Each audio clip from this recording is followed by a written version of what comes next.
Hello, Saints. Last time we talked about the Tower of Babel and how the nations of the world had gathered together to make a name for themselves. And since God's name had been removed from the world because they're so focused on making a name for themselves, he had to create another nation. And we see that when he goes out and finds a man, Abram.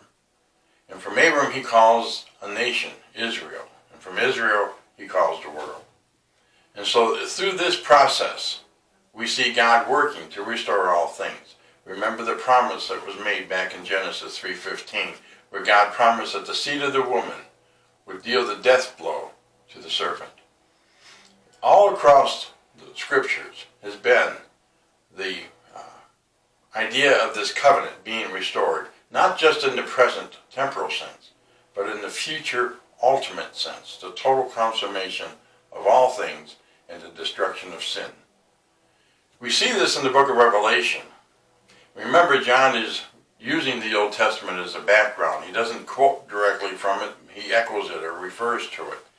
And here we see this reference in Revelation 21, where we read, we'll start in verse 2, "And I saw the holy city, New Jerusalem, coming down out of heaven from God, made ready as a bride adorned for her husband. And I heard a voice, a loud voice from the throne saying, Behold, the tabernacle of God is among men, and he will dwell among them, and they shall be his people, and God himself will be among them."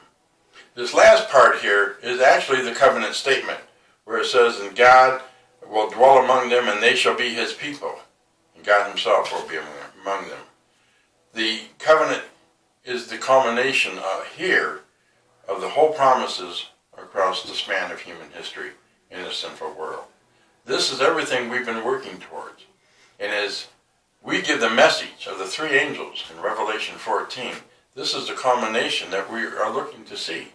We give the first angel's message, which is a message of salvation, judgment, and worship.